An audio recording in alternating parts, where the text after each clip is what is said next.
Gardening with Josh, and today I just wanted to go over real quick about composting. I had this greenhouse built last year, wrapped it, had some pepper plants in here last year, and it's just been so hot that I just wanted to go through and actually decided to convert this into a composter because it gets really super hot in here. We're reaching temperatures of nearly 135 to 140 degrees. So definitely going to help accelerate the breakdown of these leaves and alfalfa. The alfalfa I get down at a local mercantile store. They sell it in bays for like 17 bucks. Super cheap, but chock full of nutrients, chock full of nitrogen. Really accelerates the breakdown process. And also, since temperatures in here, the air alone is reaching nearly 140, then that's going to kill any unwanted seeds, unwanted bacteria, and we should have compost in about a month and a half to 3 months, depending on how quickly it breaks down. So I just wanted to show you, so we got leaves underneath here, okay, and then I just took a bucket full of, that's a 5-gallon bucket, full of kitchen scraps. Got all sorts of stuff in there. I already laid one of those buckets down on top of these leaves. And then I put the alfalfa on top. Not only is that going to stimulate, or I should say accelerate the breakdown process with the alfalfa, but it also helps with the smell. Because honestly, this smells like a baby's diaper, and it's pretty nasty. I'm going to pause it here for a second, and we're going to lay down another layer of kitchen scraps. And so now I've laid down another layer of kitchen scraps, kind of nice and evenly around the pile. Okay. And then I'm going to cover that with some more of the alfalfa. And honestly, all I do is just shake it, break it apart.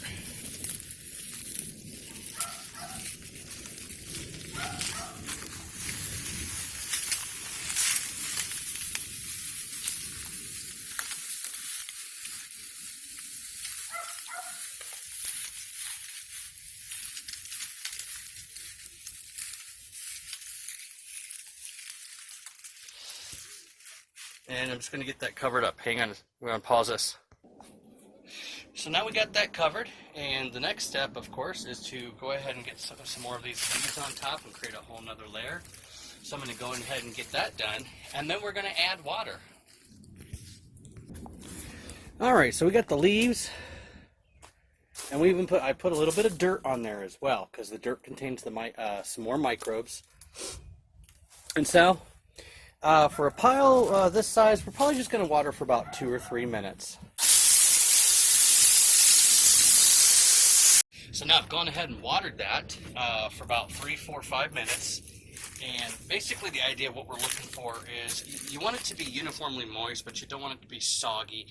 So if you were to go and pick up, and you were able to squeeze, you really don't want anything coming out of there. If you do, it's too wet. It's kind of like a sponge. That sponge that after you squeeze all the moisture out, all that's left is just very little water, but just enough to hold everything together. In about a week's time to 2 weeks' time, this should be about half the size it is now. And by placing it here in this insulated greenhouse, we're going to be able to keep the moisture inside, and you just won't have as much evaporation. Now, if you don't have a greenhouse to do this, of course you could use something like what I had before, where you've got a bin over here. These are just being used up right now, but for the past 2 years, this is what I had kept my compost in. And I did have to water more than once a week because I never made tops for them or anything like that. So when that compost is done, they're going to be going into these bins, and I will be having a cover for it because I'll be using it periodically for the garden throughout the season. All right, thanks for watching New Mexico Gardening with Josh.